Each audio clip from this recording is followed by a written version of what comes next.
Welcome Japan. Hello, everyone. Welcome to another edition of Why Come Japan, the show where I interview creatives about their craft and how it relates to Japan. And today in my show is writer, translator Matt Alt. How are you today, Matt? Good. Thanks for having me. Matt's written several books along with his wife, Hiroko Yoda.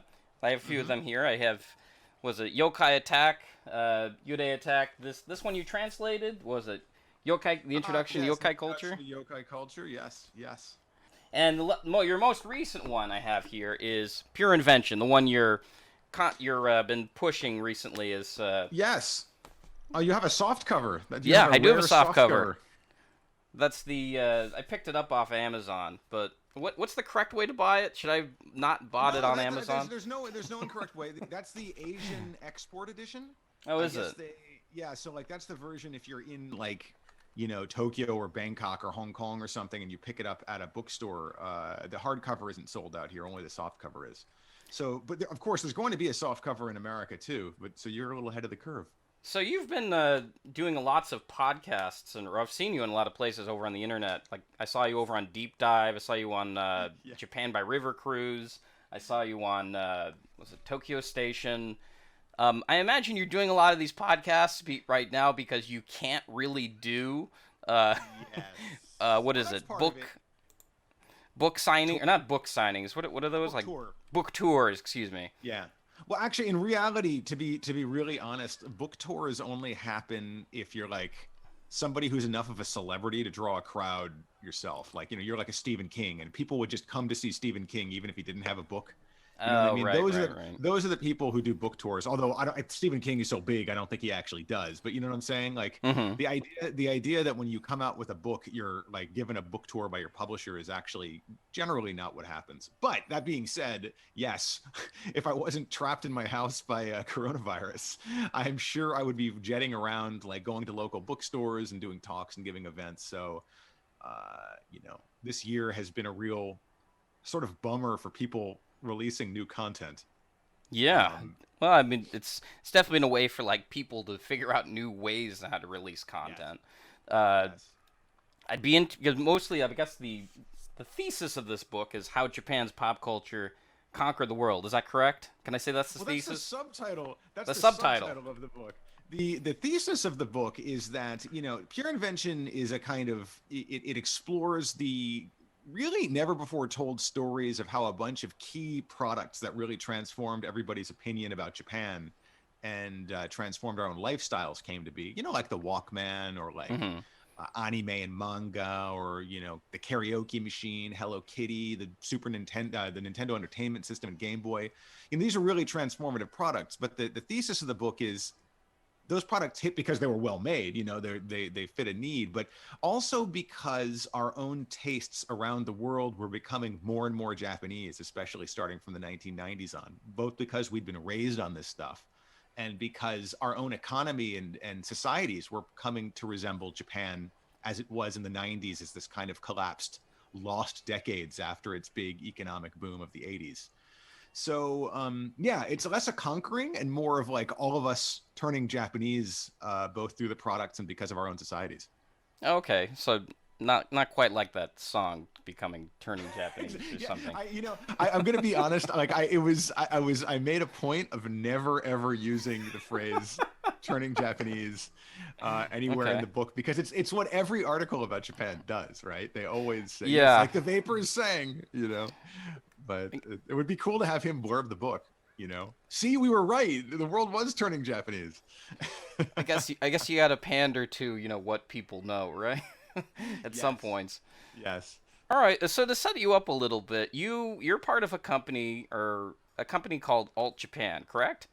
Yes, that's right. Where it's like a localization company where you translate Japanese pop culture for the international sales market. Mostly? Yeah, you got it. Well, I don't even need to do anything. Just keep going. You got this. Well, I tried to do my research on the show. It's not what a proper interviewer does. It is. It absolutely is. I appreciate that. Do you could you paint me a picture of what that process might look like being a localizer? So like Alt Japan is a company I founded with my wife Hiroko Yoda, who I run the company with, and we launched it almost 20 years ago now. At the time, I was working as a translator in the Patent and Trademark Office, translating patents, technical documents. And I got a call from a friend of mine who was living in Japan, and he's like, "Hey, he was a translator. He's like, my hands are full. I can't handle this. Do you want to do this project for me?" And it turned out to be a video game. And I'd always loved video games. Yeah. It was a video game called Silhouette Mirage. It was for the Sega Saturn, I believe. And it was being published in the States by a company called Working Designs. And my friend had been, approached by them to translate the game, and he couldn't handle it because he was busy. He gave it to me, and I realized, like, wow, this is going to be a pain to do. So I roped my girlfriend in, Hiroko at the time, and we did it, and that led to another job and another job. And this was in the late 90s, and you could really count the number of full-time video game localizers from Japanese to English in one hand back then. There were really only a few of us around, and so the work just came pouring in to the point where eventually I realized, like, I would be turning down more lucrative work if I continued to work full-time at the government. So I quit that job. Hiroko and I founded All Japan, and we moved to Tokyo in 2003 because that's where most of our clients were. And this is a very long-winded way of getting to your original question, which is what we do is we help Japanese clients, mainly video game companies, but also toy companies, publishers, translate their content into English and other European languages.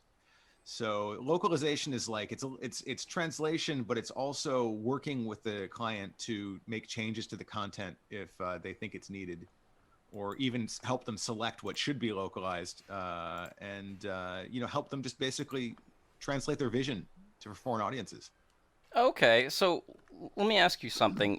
Do the clients come to you, or do you have to go to the clients who ask you for translation services? Good question. The clients come to us. We don't own the rights to any of this stuff. It's not like if I see a movie and I'm like, wow, this is cool. Like, I can't just translate that and sell that. It's not my movie. So what happens is the rights holders come to us. Like, we are a video game company, please make us an estimate for how much time and cost it will cost to do this video game or this manga or this, book. Mm-hmm. And in recent years, since Hiroko and I have been publishing so much in the field of yokai, Japanese monsters from folklore, us publishing books on that topic has led to new clients coming in and saying, well, this is a kind of tricky thing. We don't know how to translate yokai stuff. Do you have any ideas? And so, for instance, that's led to, we translated the video game series Neo for Tecmo, which is all like kind of yokai. You're fighting yokai monsters and stuff. Nice. So we've become kind of specialists in certain fields. But yeah, it's always the client. It's not like we're not in control of this stuff. And any changes that get made to the content are done expressly with the rights holder, or the artist's permission. Like, there's a kind of misconception out there among a lot of people that the localizers are somehow censoring the content, but that's not the case. We're hired by companies, and we work with the creators to make changes with the creators' consent that they've often asked for themselves, so that the product sells more abroad, which is the whole point. It's a product. Right. Yeah. So let me ask a little bit about your work with yokai. So you said that I remember listening to one of your interviews. I think it was on Japan Station, but you were saying something like people couldn't use the word yokai at one point. Is that correct? Well, yokai it didn't nowadays, thanks to, in part to our books. And then there's also a lot of other books on yokai by some really interesting people, Zach Davison and Matthew Meyer and other writers and researchers out there doing this stuff. And thanks to that, accumulated work, the word yokai has kind of percolated into the English language. But before these books started coming out, if you said the word yokai, what? Like, what does that mean? Yeah, right. And it's, if you just translate the word, you can't really translate it. It's not really monster, because monster has, a lot of kind of negative connotations to it. It's certainly not demon, because that has a lot of religious baggage associated with it. Nor is it troll or ogre or ghost. It doesn't really work. So Hiroko and I, when we wrote Yokai Attack, one of our aims was to be yokai or yokai. this is a word that needs to be picked up in English, because otherwise, like sushi or samurai, you don't say Japanese old-fashioned warrior. You say samurai because it's very distinctive. Yeah. You don't say like hey, I would like to eat some raw fish on vinegared rice. Because yes, that is the Yeah. translation of sushi, but sushi is sushi, and Yeah, that's yokai are true. yokai. Yeah. That makes a lot of sense. It really does. Yeah. As an aside, this is like one of the kind of super advanced tricks of localization is Okay. sometimes not translating something at all, or not translating words at all, is the way to go. If they're Huh. distinctive and sufficiently unique, you don't translate samurai or sushi or yokai. You use them in English to explain that this is a concept that's unique to Japan. So yokai is an example of that. That's interesting. So, like, when you're writing about yokai, what's your primary goal in terms of like Sure. what you think your readers are looking for? Well, yokai, just for people who are just tuning in, yokai are monsters from Japanese folklore. They're not giant monsters like kaiju, Okay. or nor are they kind of the creatures that like Power Rangers type heroes fight, which are known as kaijin in Japan, even though there are some kind of similarities among all of these things. Yokai are monsters from Japanese folklore and Japanese literature and the kind of things that were superstitions in times of old. So when we wrote a book about yokai, Yokai Attack was, I believe, the first English language, mainstream English language book on the topic. We had to start from Really? zero. Wow. It came out in 2008, so it's already 12 years old now. And that it's been in print this long is really something we're both grateful for and kind of awed by, because most books come and go out of print really quick. Like once their initial print run goes out, the vast majority of books aren't really reprinted. You're just kind of seeing the old ones circulating around. Although that's changing, of course, with like Kindle and like ebooks and things like that. But Right. Right. the bottom line is we wanted to kind of explain this culture because we didn't think it had gotten much attention abroad to that point. So that was our aim. Okay. Well, to pivot a little bit here, I wanted to talk about the book your most recent book that came out this Yes, the one year. I'm promoting. Yes. So to give a brief summary for people who haven't read it, to get kind of like, I guess, spoiler alert if you want to, if you've read or you haven't read Pure Invention. Book's organized into 9 chapters, 11 if you include the introduction and epilogue, and the first chapter is dedicated to a man named Matsuzo Kosuge at the end of Got his, and he made this thing called like the tin toy Jeep. Yes. And I have to ask, was this a starting point in the book because it was the world's first introduction to Japanese pop culture outside Japan? Was No, that not why you started exactly. there? Not exactly. It was. It was. I've always loved Japanese toys. Like that was always my kind of intro into Japanese culture. When I was a kid, I was a and now I was a huge collector of like Japanese robot toys and things like that. I grew up in the 70s and 80s, like Shogun Warriors and Transformers and Robotech and Voltron and like all of that really cool stuff. That came out of Japan and was starting to kind of just percolate into the American marketplace. So toys have always been a kind of touchstone for me, but I wanted to tell the story of how Japan was devastated at the end of World War II. Like we bombed all of its major cities. They weren't standing except for Kyoto, literally. Like Right. it just destroyed this country. And they were the enemy of the entire Western world and the Asian world too. And within what look at us now 75, 80 years later, Japan is seen as this kind of forge of fantasies. It's like the Yeah. factory of all the cool stuff. And like even if you're not into Japanese pop culture, millions of Americans and Europeans turn to Japan for help in their lives. Like, oh, my life is a mess, Marie Kondo, help me spark joy, Yeah. help me out of this. Or maybe you're into literature and you read Haruki Murakami for his kind of magical realism and stuff. So Right. Right. Right. we have Japan has really transformed from this kind of dark other into this like incandescently bright fantasy country. And that's not only unprecedented, for modern times. I don't think it's ever happened in the history of mankind before that a country has managed to transform its image and become so loved in this way in such a relatively short period of time. And the way that happened, I believe, is through what I call fantasy delivery devices. These inessential things that we bought not because we wanted them, not because we needed them, but because we wanted them. And the tin toy Jeep is basically where that all started, because Japan's destroyed. The first product it makes after World War II is a toy.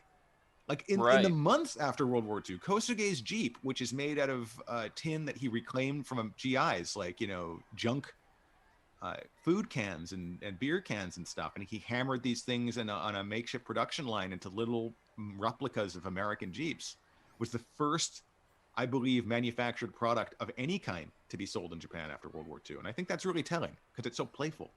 Right, right. The later chapters discuss the importance of like anime, karaoke, Hello Kitty, Japanese video games, the Sony Walkman, and I guess the Japanese high school girl culture of emoji texting. And then the final chapter, 9, everything... chapter. What's that? The dangerous chapter. Yeah, the dangerous chapter, which I really feel like I've been listening to a bunch of interviews with you, and I feel like nobody's really been brave enough to tackle that chapter. Or I mean, there's been a few that have like been talking about it here and there, but I really feel like, no, I want a deeper dive than this.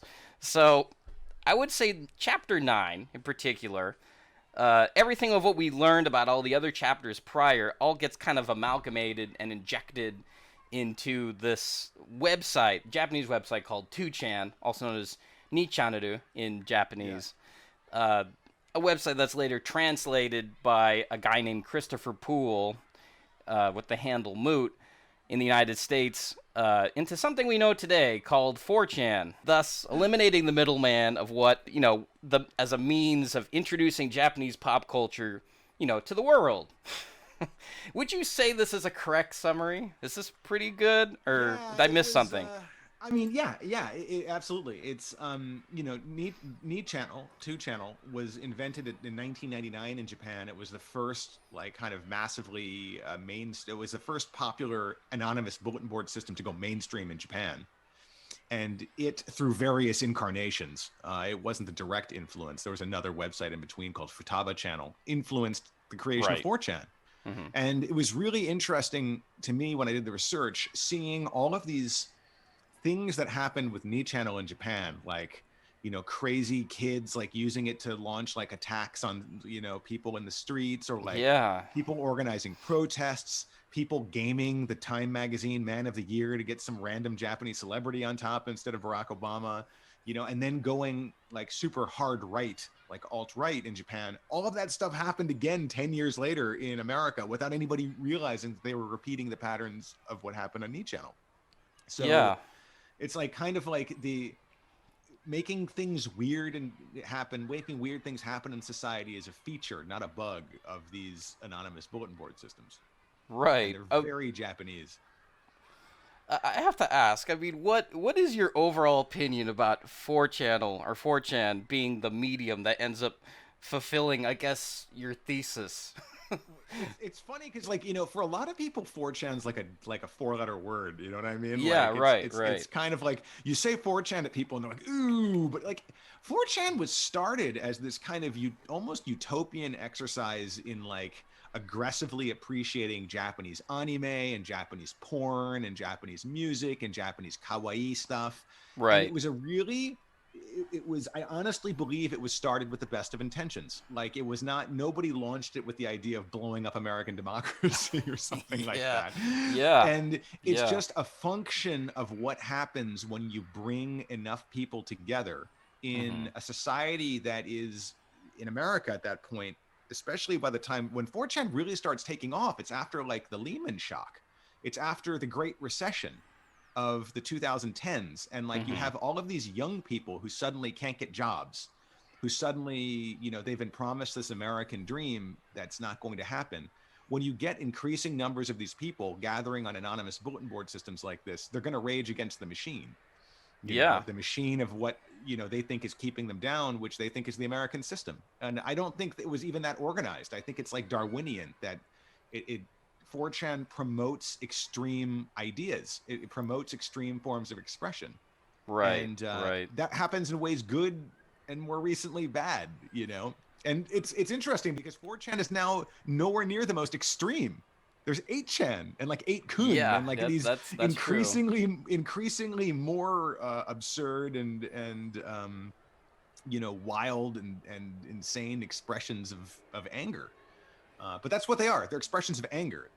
Hmm. The things people say on these boards. So it's just very. I don't think anybody had really made the connection between 4chan and how these same trends had happened in Japan a decade earlier, before I wrote that chapter, and that was really eye opening for me.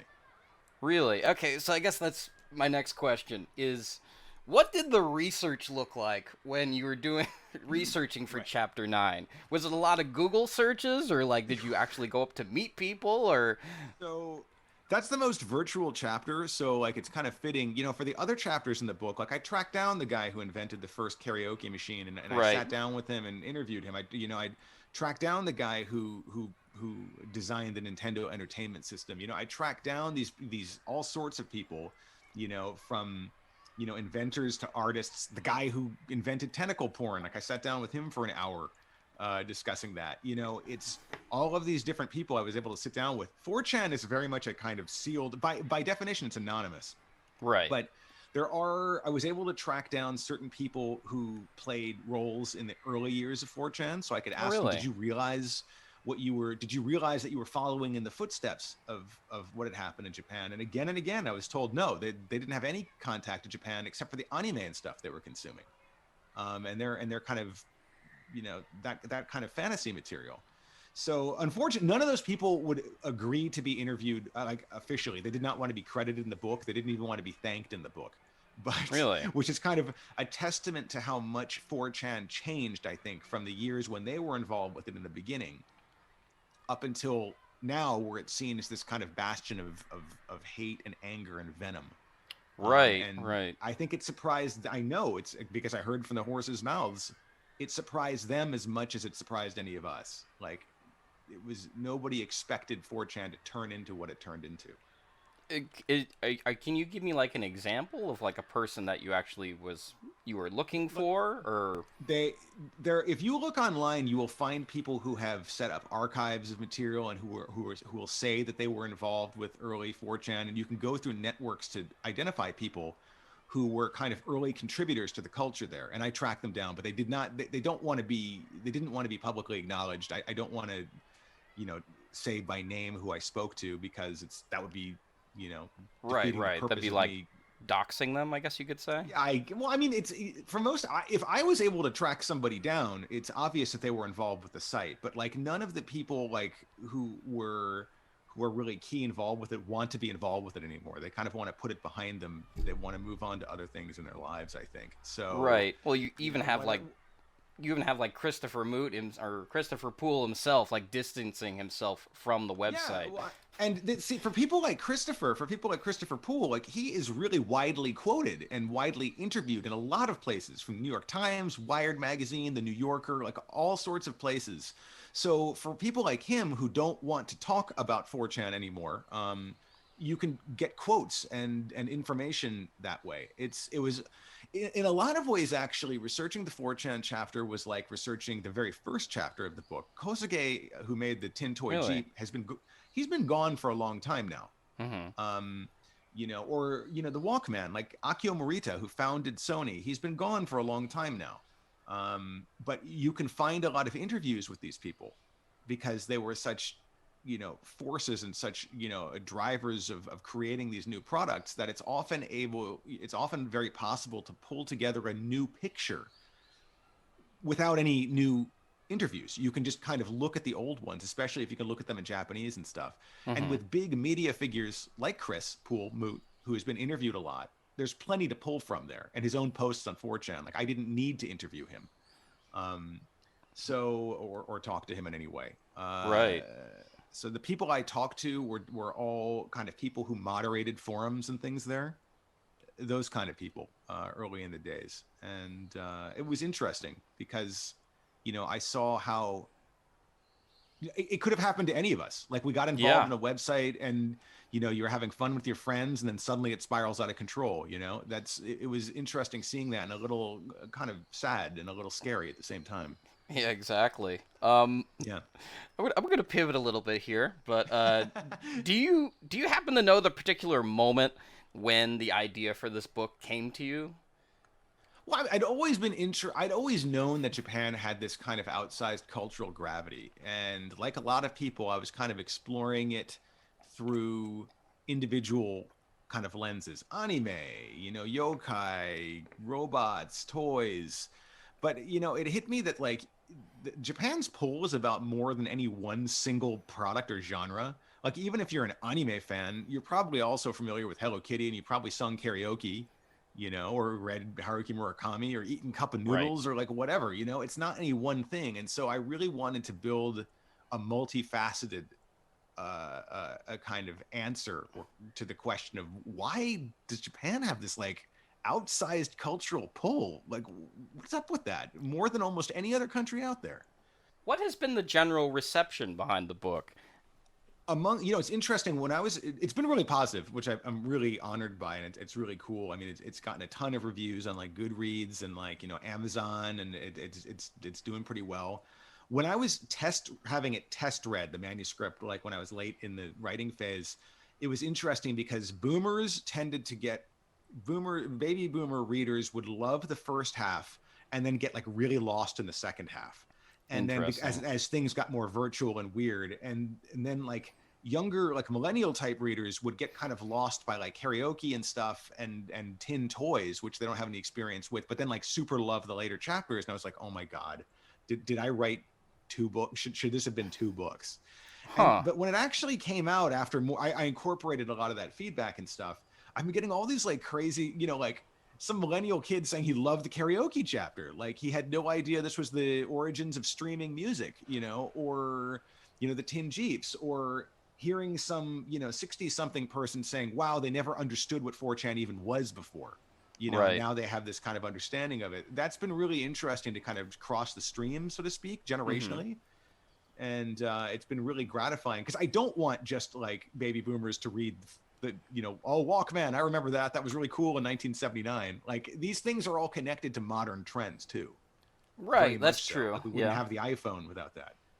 So it's been cool. I've been really happy with the response. I know that some people, like academics, people who work at schools or something, they have like the what's the mantra or not mantra, the saying, publish or Publish perish. or perish. You wrote this independently. This has nothing to do with you working as an Yes. academic or anything. Is that correct? No, no, no, no, no, no. Yeah. That's exactly right. I'm a writer. I'm not a teacher. I'm not like affiliated with any school or anything like that. Oh, okay. All right. Um. So, I mean, for me, I'm more interested in reaching mainstream audiences. The whole point of Okay. academic writing is that you are kind of carving out a niche for yourself in the academic world, which is a valuable thing to do, and it's valuable stuff. But that being said, even though the book is written for, average readers, non-academic readers, it's supposed to be a gripping read just in and of itself. Hmm. You'll notice it's pretty extensively footnoted at the end. Like I Yeah. made Yeah. every I single statement I make, I I appreciated that, go by the through and way. make a point of footnoting it. Thank you. Well, Yeah. I didn't want this to be like just like my opinion, man. I wanted it to be, I had some rigor to it. Yeah. Yeah. So nobody can hit you up and like on Twitter or something.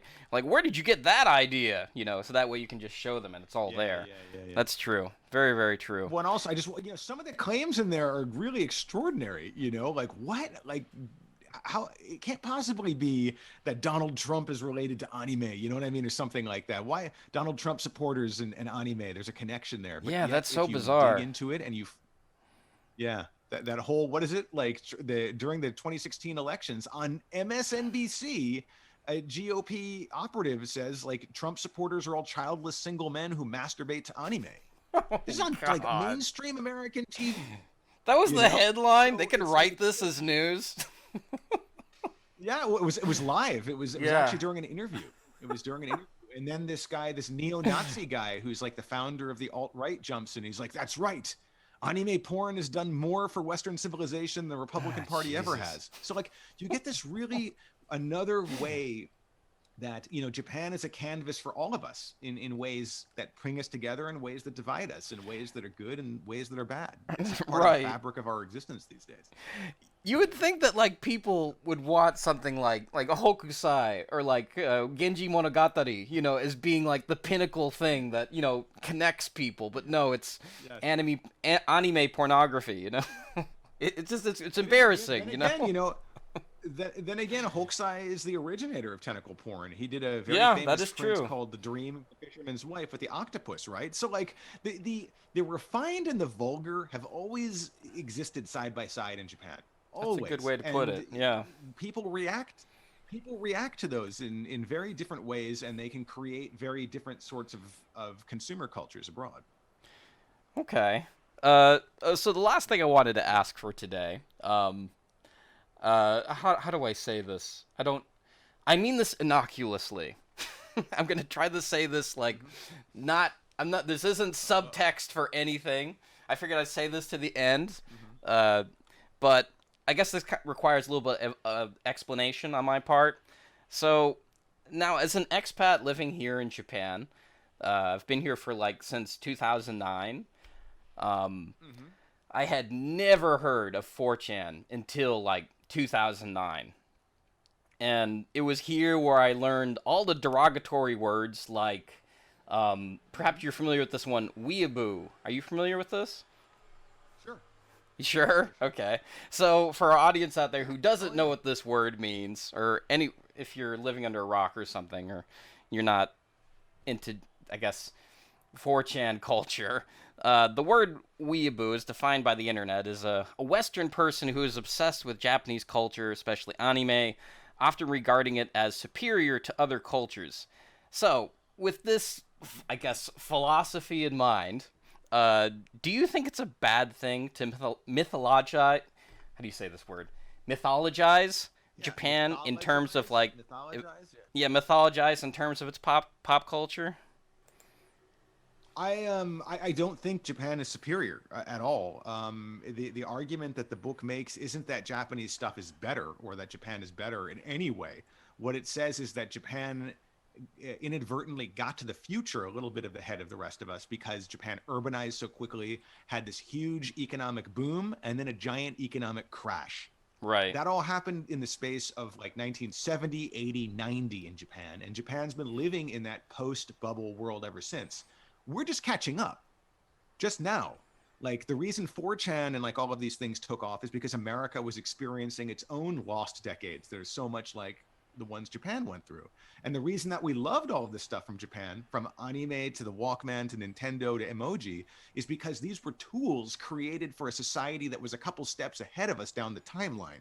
Not because they're geniuses or because they're superior, but just because what you were talking about, like how their urban environments are like kind of compressors for accelerating all sorts of cultural trends. Yeah. So now that we've kind of caught up, we're starting to resemble them in a lot of ways. Not because Japan is superior, because its art is better or anything like that. It's just because these tools that Japan invented happen to be answers to questions that we hadn't even asked yet at the time. That's why we thought they were so amazing. Right. So we're all caught up now. We're all in the same kind of crazy post-COVID-19 world, suffering through this together. But it's a celebration of stuff that I find really cool, but it's not a mythologizing of Japan in any ways. In fact, there's a lot of dangerous, nasty stuff in there too. So right. It's just how it goes. Real life is messy and bumpy and gritty, Yeah. Yeah, because I remember reading part of your book, and like this, there's a certain chapter. I mean, I'm saying this in terms of like academic reasons.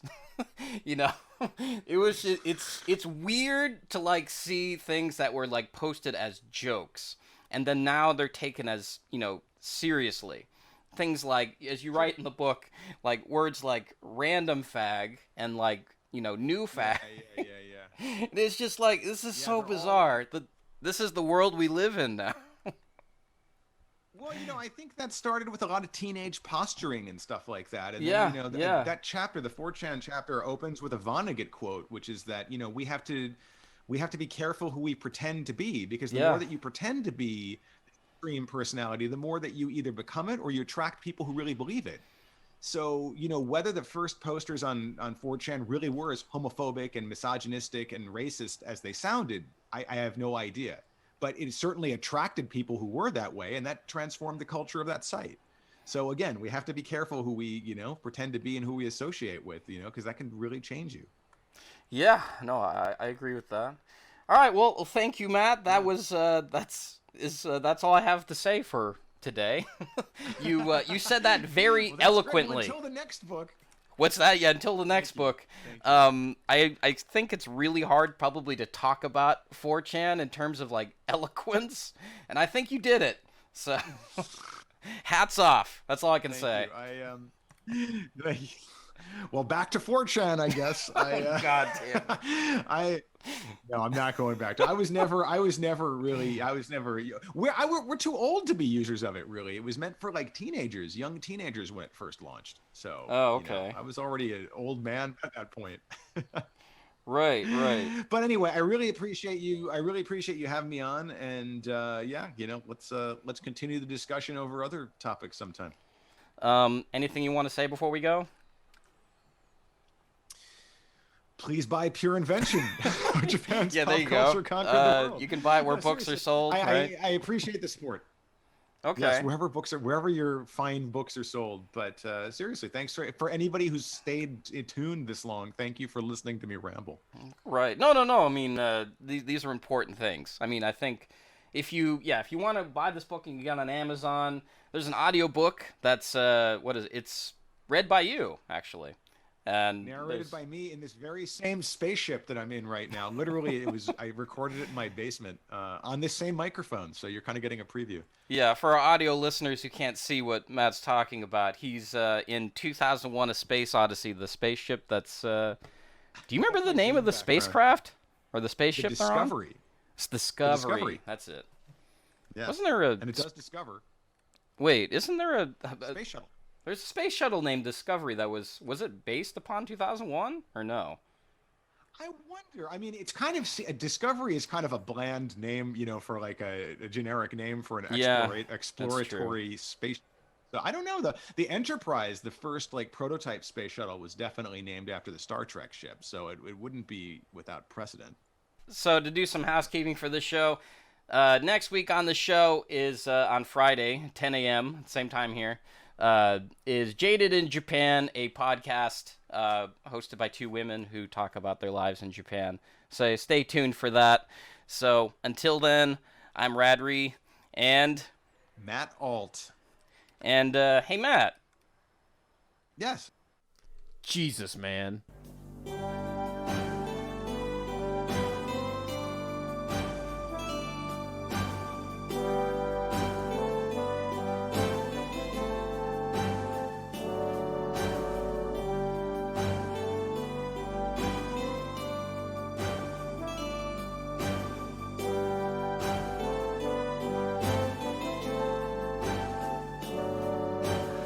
Did you enjoy